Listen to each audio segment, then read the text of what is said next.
Tools for baking bread at home. Whether you are a complete beginner or a seasoned baker, chances are you're going to discover something that's going to help you bake your bread easier, faster, and more delicious at home.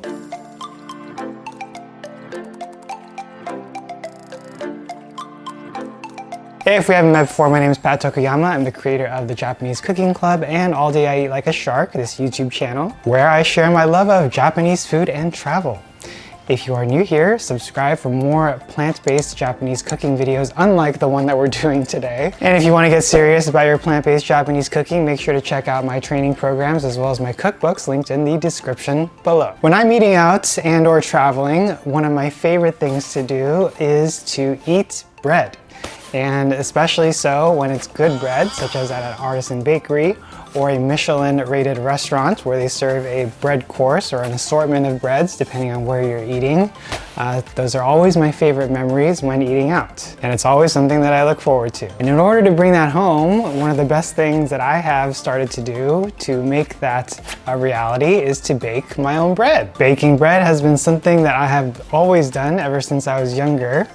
When I was little, one of my first memories of baking bread was actually a cinnamon raisin bread that I made in my mom's bread machine. And then also in college, one of my other memories is making strawberry bread, which is a recipe that I got from my nutrition professor. So eventually I got my own bread machine and learned how to make yeasted bread as well as bread from scratch using yeast, and then more recently sourdough bread. So next what we're going to be talking about are some of the tools that I use to make bread at home and make it as simple as possible and as delicious as possible, and yes, without using a bread machine. I'm going to take these off now.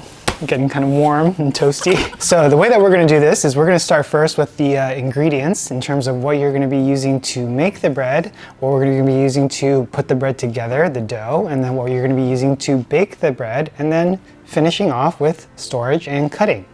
So here, what we're going to be starting with is my mock mill. This is a grain mill, specifically used to mill grains is what I purchased it for. If you want to check out the review that I did, I'll link that in the description below on this device. But basically, you take whole grains, wheat grains, you can take all kinds of other ingredients as well, but I primarily use this for wheat, and I grind it into a flour. So it's homemade flour. There's stone mills, and this is what I use to make my flour at home. Primarily when I'm making whole wheat bread or sourdough breads that call for a whole wheat component, this is what I'll be using to do that. Moving on, away from the Mock Mill 200, we have here two flour sifters. There is a 40 mesh and a 50 mesh. So the 40 mesh is going to sift the bran away from the flour, so it's going to refine it. It's a very manual process. It takes a lot of time. If you've never sifted your own flour before, you might be taking it for granted what you can get at the supermarket that's already sifted for you. The 40 mesh will sift out a decent amount of the bran, and then the 50 mesh will take it even a step further, making it almost like a 00 flour, or like a cake flour type of consistency. Very soft, very fine. It is part of the process if you are going to be making certain types of bread where you want more of a refined flour instead of a whole wheat flour. Once you have your flour, depending on how much you're using, if you have some leftovers, you may want to use something like one of these storage containers. So this is a ocho or oxo, however you pronounce it. Let me know in the comments below. These are great for storing grains, cereal, flour, any kind of dry goods really.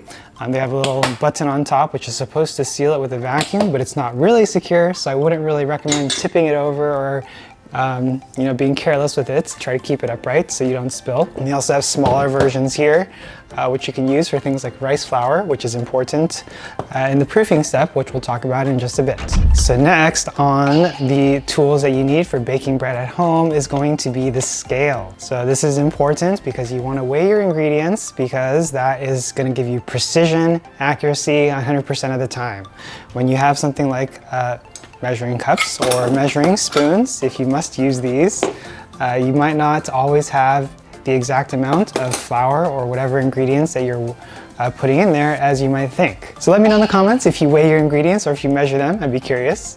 I used to always measure them until I started to weigh them. And if you do decide to get a set of measuring cups or measuring spoons, consider getting something like stainless steel as opposed to plastic or some other flimsy material. So these are all clad. They're very well made, and they look just kind of like their pots and pans, if you're familiar. And also, bakers usually use percentages in their recipes. So if you've ever wondered what those percentages, if you've ever seen a baker's recipe where there's percents of the ingredients, you can actually convert that to grams or weight, and that's how you make bread using weight. And I'll link a little tutorial in the description below so that you can learn how to translate the baker's percentage into weight or grams. So now what we're going to be talking about is the device that you're going to be using to mix your dough or the flours together, your ingredients together. And you can do it the old-fashioned way using something like a Danish dough whisk, which is what this is right here. Got a few sturdy wires attached to a wooden handle, and I think this is a lot more efficient in terms of mixing everything together. Alternatively, you can use something more modern like this KitchenAid stand mixer. This is the ProLine 7-quart stand mixer. I used to have a 5-quart artisan, but it wasn't enough power and capacity for what it is that I was trying to use it for. And this thing actually has 1.3 horsepower. So I have 1/3 of a horse helping me make my bread dough. Definitely worth investing in if you don't have a stand mixer already, or if you wanted something bigger.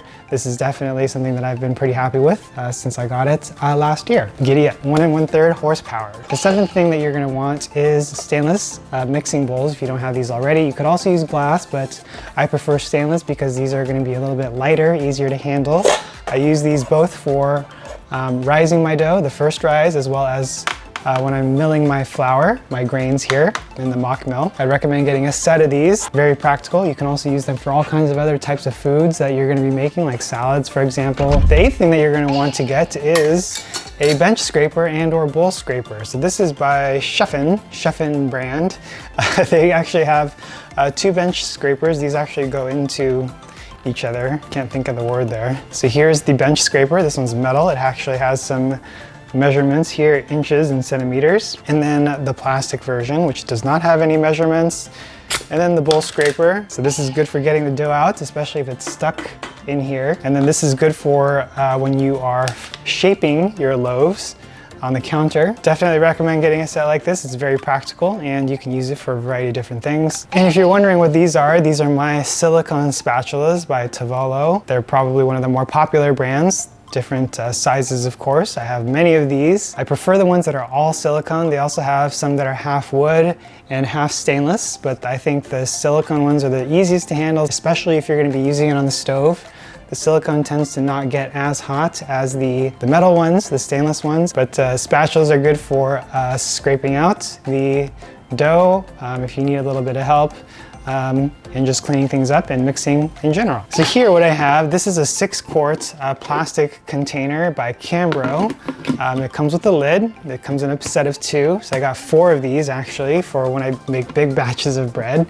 And the good thing about these are the gradations. So you can see the volume here. When you're proofing your dough, you can actually see how it gets all bubbly and stuff, which gives you a good idea of how well it's fermented. And if you've over fermented or you still have a little bit of time to go, alternatively, if you're doing everything by hand, you can just do it all in here in terms of the stretching and folding, for example. Very practical. You can use these to store your dry goods as well, including grains or soybeans or beans. That's what I also use these for. These lids are pretty tight. Pretty happy with these as well. So next what I have here is my Broad & Taylor bread proofer. I'm actually going to be doing a review on this, which you can see check out in the description below, but this is important if you have a kitchen or temperature in your house that is less than ideal for proofing your bread. So generally in the upper 70s to low 80s is where you want it to be when you're proofing. Some people may want to use their oven with the pilot light on. It's a little bit fussy for me, especially if I want to use the oven for something else, then I can't necessarily proof my bread in there. So underproofing your bread is probably one of the easiest things that you can avoid doing, especially if you're new to baking, by using a bread proofer. Next, here I have some of the other things that you may want to help shape your bread once it's ready for the second proof or the final proof. These are Bannetons. So you can use these with or without the cloth. And if you want the design on the surface of the bread, for example, the spiral design, which you probably have seen before, you would use it without the cloth. But I have 2 of these. One is more of a loaf shape and this one's more of a round loaf shape. And these are going to be good for shaping and proofing your dough. I also have here, this is going to be more of a specialized bread pan for baguettes, French baguettes. You're going to want one of these to help shape and proof your baguettes. So it has these holes in the middle for allowing your dough to breathe. And another sort of specialized device, but nevertheless important if you enjoy good baguette. While you're proofing your dough, you're going to want to cover it, especially if you're going to be putting it either just on your counter or maybe in your bread proofer. You can use tea towels, kind of like these. These are the same towels that I use pretty much in almost all of my videos because I have them right here, and whenever I'm handling my hot lids, they're also good for just general purpose, cleaning up, wiping your dishes, whatever. Important for keeping your bread covered so that the surface doesn't dry out while you're proofing it. Alternatively, you can also use flour sack towels, which are a little bit thinner than this. Recommend that you get a cotton, 100% cotton if you can find it. And they're a lot bigger, maybe about 4 times the size of this one. So you can do a couple bowls or a couple of these containers, which is what I usually use it for. So I have one container here with one kind of bread, another container here with one kind of bread, and I'll use both the, or just one of the flour sacks or a couple of tea towels to cover it. So now that we're done with all of the tools and things that we're going to be using to make the dough and proof it, what we're going to be talking about is things that we use to bake it. So this is my newest addition to my bakery here. This is a Romper top from Germany. And it's a clay oven. They actually have several different kinds, but I got this oval shaped one. This one is actually glazed in the center or on the inside. I think they have an unglazed version as well. You can use this for other things too, not necessarily just bread. But I wanted the shape to come out like a loaf because previously I was just using my Dutch oven. And it's also very effective in keeping the steam trapped and heating the bread up so that it bakes evenly and gives you a very nice crust. You can also use this for casseroles and other things. Another thing that you may want to consider investing in. Since you're going to be dealing with very hot Dutch oven metal or clay oven, you want some very sturdy oven mitts, and these are actually, I forgot what brand these are. So these are San Hamar oven mitts. They're made of Kevlar. They have a little magnet here, which is kind of annoying if you ask me, but it does help you to hang it if you need to hang it somewhere. In reality, in real life, what happens is when I'm getting stuff out of the oven, the magnet will hit the top of the oven and it'll get stuck like that. But they do heat, or they do protect your hands pretty well. I'm very happy with these as well. I got one that's shorter and one that's longer. I don't know why. I think I bought them at different times, and so I thought I was getting the same one, but I didn't. If you're gonna be using a Dutch oven and your oven heats from the bottom, the heat source is coming from the bottom, you may notice that your bread loaves turn out to be slightly charred or a little bit darker than you want them to. And one of the things that you could do to get around that is to raise the level of the Dutch oven in your oven so it's a little bit further away from the bottom where it's hot. Or you can use something like a baking steel, which is what I use for pizza. This is really heavy, but this makes a big difference in terms of your pizza crusts. So this is what I use for my pizza to make it nice and crusty. Makes a big difference. Way better than a pizza stone. I used to have a pizza stone, but pizza steel is way better. So recommend that you use this to prevent darkening or charring for the bottom of your bread loaves. So the last thing that you're gonna want when you're baking your bread is to check the temperature. That's one of the ways that you can tell that your bread is done. You can also just tell by looking at it if you're comfortable with that. But if you really wanna know if it's done, is you can use a thermometer like this, which you can poke your bread with, and usually when it's around 195 to 210-ish Fahrenheit, then you'll know that your bread is done and you can take it out. And also you can tell by listening because it's going to be crackling. If you haven't heard that, that's the sound of freshly baked bread. So here, if you're wondering what this is my bread bin. I don't think there's anything in here. This is what I store my bread in. Previously I was just using Ziploc bags, and that was a waste of Ziploc bags, so I decided to invest in a bread bin as well as a bread knife. So this is a Henkel's bread knife. I have one of these bigger ones and a smaller one by also Henkel's. So I have 2 of these for smaller loaves, and this is for bigger loaves. Definitely recommend getting a serrated knife. It makes bread cutting much easier. I think I forgot to talk about this. This is my sourdough starter. I usually just use it canning jars, so pint canning jars or the quart canning jars with the mason tops, which are these lids. These are very nice quality lids. They usually have a silicone seal to prevent leakage. That's what I use to store and make my starter. So that is essentially all that I have in my bakery at home for making homemade bread. So if you are at all interested in tools that you would need to make fresh bread at home from scratch without using a bread machine, everything that we just talked about is what I use. And I'm curious, is there anything that I missed that you use to make your bread at home? Let me know in the comments. Maybe that's something that I need to add to my bakery. And do I really need 10 spatulas? I think so. I have more than 10, I'm pretty sure. Emmy asked me one time, do I really need 10 spatulas? I was like, yeah, I do need 10 spatulas because when I'm making a bunch of things, usually they all get used up. So question of the day, do you prefer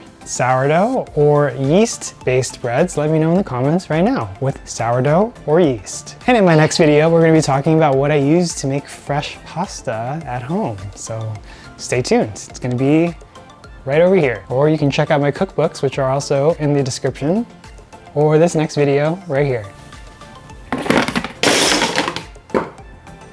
Didn't mean to do that. Maybe we can put that into the outtakes.